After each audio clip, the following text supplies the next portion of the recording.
Okay, as we all know, somebody needed to pick up the torch for hard rock and metal with real grit and gusto and without a gimmick. Enter the band Who on Earth, the New Jersey outfit of Coosh on vocals, Pete RIzzi on bass, Johnny James Barone on guitar, and Jimmy Kocha on guitar, and Howie Fallon on drums. The band continues to pay homage to rock's past as they usher in its future on their latest CP, Smoke and Mirrors. Joining us now, we have Coosh and Pete from Who on Earth. Guys, how's it going?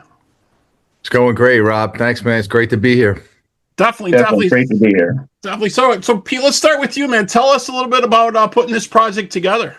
Oh, geez. Yeah, it was Koosh and I back in, I guess, around right before COVID. Koosh and I were playing in cover bands, a cover band called Madhouse, throughout the New Jersey, New York area. And we just looked at each other one day and we're like, you know what? There's not a lot of really good music coming out. It seems, why don't we start writing our own songs? And we were doing 3 sets a night and playing all night, and he thought it was a great idea, and that was it, man. We dropped the cover band shtick and we wrote 10 songs, went into the studio, and that's where it started. So really we had an album and we had Koosh and I, and then we put a band together. So it was pretty crazy. We had our studio producer, Mike Orlando, play guitar on the album, and we had a friend of ours do the drums. And then, so we had an album. We didn't have a logo. We didn't have a social. And we just started building from the ground up, but with an album in hand. And that's how it really started, again, about 5 years ago. Oh, very, very cool. And Koosh was just telling me a little bit about, so you guys got some singles you released. You got a cover of Total Hold the Line and the latest single of her Jefferson Starship, Jane. How did you go about picking those, Koosh? Oh, well, I mean, when you're looking back into the 70s, you want to play around with the greatest session, musicians ever were, and that's Toto. So, and we were contemplating a couple different songs, and I was walking around singing it, and all of a sudden I did that, a couple lines, and Pete was like, "That's it. That's the one. I like that." So we just decided to let the guys loose on it, and then rip through Hold the Line. Because we kind of started doing it as just a regular cover, and then we went all in and turned the dial up on it. So. Yeah, and I totally agree with you about the session players for Toto. Steve Lukather has been out there with so many different bands, and so many different folks have mentioned him over the years as being a go-to guy for them, a top-level player, and everything. I don't think that was as well known back in the day. You know what I mean? But it's definitely out there now. He's in there on some of the greatest songs you've ever heard. Yeah. I mean, and as just an extra. Coming in, hey, you got something for this? And I mean, look at Beat It. I don't think Beat It would be the same thing without him on it. Exactly. Yeah, and Jane was just a natural, almost sequel to that. We like to put these singles out in between album cycles, because they're fun, and we'd like to pay homage to where it all started. And in Hold the Line, just like in Jane, we replaced the keyboards with guitar. Koosh's voice is going to make any remake we do sound unique. And we'll tune it down a little bit, try to give it a little bit more weight, but we want to keep the integrity of the song intact. So, it's a fine line to remake it, but keep it intact, pay homage, but you want to do a good job on it. So it's a little bit like there's a little bit of risk. You don't want to screw it up. So.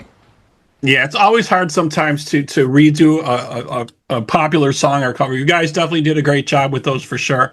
And Pete, I was reading through some of your influence here, and it's pretty much a list of some great ones, obviously. Geddy Lee, Steve Harris, John Paul Jones, and Gene Simmons. Just some real heavy hitters. Are those some of the guys that kind of molded your sound, would you say? Absolutely, especially Steve Harris. I mean, I remember trying to take bass lessons and learn actual music theory, and I was like, "Can you just show me this song?" It was like Detroit Rock City, or The Trooper by The Trooper, right? Yeah. Geddy Lee was a little busy early on, but I got into the Rush stuff. Chris Squire from John Paul Jones, but yeah, really Steve Harris was the one who grabbed me by the chest and was like, "I want to play bass. I want to do that," because he was so out front. Plus, he was a songwriter. and his bass lines were melodies in and of themselves and just drove the song. So Yeah, I don't think people really realized back in the day that Steve Harris really is what made Iron Maiden. Like you were saying, his songwriting, his playing, he was kind of the force behind that band. A lot of people didn't know that when they were first coming out, but now pretty much everyone does. Yeah, absolutely. So, Koosh, tell us a little bit about the rest of the band, the rest of the folks you got going on here. Well, we got Howie, who is actually a childhood friend. That was one of the first times Pete ever played with anybody. We've got Johnny James, who came in to the band as a fill-in for a gig, and we decided, wow, because we had Bruce in the band at the time. Bruce couldn't make the gig. Johnny came in, and after he left and Bruce came back, and we discussed it. We're like, let's get Johnny to come in full time and put on 2 guitars. Great. And then sadly, a year ago in July, we lost Bruce to a cardiac arrest. And it's when we ended up getting Jimmy on board. And we have just a phenomenal lineup now, not only in playing, but as in personalities. And that's the biggest part usually about, playing all these songs and doing the music is everyone's got input. No one's afraid to say anything. Just, let the music flow. It's great. I totally agree with you what you're saying. It's definitely about how the personalities get together. It's obviously you want the musical talent to be there, but the guys have to be able to get together and do the hang afterwards. If you can't hang out with these folks, then it's not going to work, right? Exactly. So, Pete, do you have any upcoming shows or dates or anything you want to share with us? Things going on with that? Yeah, sure. We have a pretty big show coming up on December 13th at the Gin Mill in Northampton, PA. Will be direct support for Sponge. So we're looking forward to that. That's a big holiday gig at a very cool brewery, very cool spot. That's the only gig we have from now until the end of the year. We're going to be playing 3 shows as direct support for Tantric early in January. We're just finalizing those dates. We'll be pumping those out. And then after that, we're going to be looking to do something more extensive. We're not exactly sure what and where, but it's in the works. We're going to be releasing an album. So we're trying to package a full plan together of new music with radio, with touring, and all of that. So that is what we've been working our asses off on now over the last few weeks. You were just in the studio on Monday, Pete. Yeah, we were just putting the finishing touches. I had Johnny James Barone in there putting some finishing touches on a few of the songs, some little solos, and right now we're getting all of them together. The team's going to sit down and pick out what singles we want and all that. But while that's happening, we're talking to our booking agent, M7, about, what opportunities are going to be out there for us. So we might pick up some one-off shows here and there between December, January, maybe early February, but we want to put something big together in the spring. So you mentioned you better be able to hang. We better be able to hang, especially if it's going to be in an SUV or right. That's the real test, right? When you guys got to go on the road, right? Yeah. And Koosh, you were telling us a little bit about some of the videos here that you guys shot, especially for Jane. You guys had a lot of fun doing that. You were telling us about. Yeah, what a hoot. We decided to go all in with the 70s, look, and got paisley shirts, big lapels. We put wigs on, Elvis Presley glasses, bell-bottom jeans, velvet pants, you name it. We were all in and just had a blast of a time giving it a go. Excellent. So the plans are pretty much start getting some more shows booked like that. Are you guys writing music also at this time? You got some new music that you're writing as well, or? We have some ideas still in the pipeline, but we're ready to come out with 7 or 8 brand new ones. So we'll probably have 10 on the next album, and that'll be out probably late first quarter of next year. So we just put out an EP in March.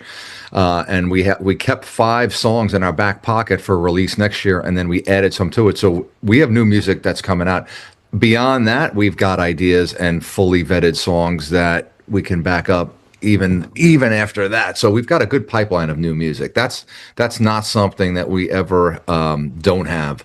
But yeah, you'll hear new music from us very soon. We're actually going to hopefully pick the next single for release sometime in January. I'm hoping maybe by the end of next week, or at least by the end of this month. So we need to have that pipeline because we like to have a video for each song. So we need to be well ahead of that release and start coming up with concepts and artwork and all that stuff. So there's a lot in play right now for this band. So it's exciting. It's very busy, but it's also very exciting. Yeah, definitely very cool. Well, we hope you keep us in the loop on that, what's happening, definitely.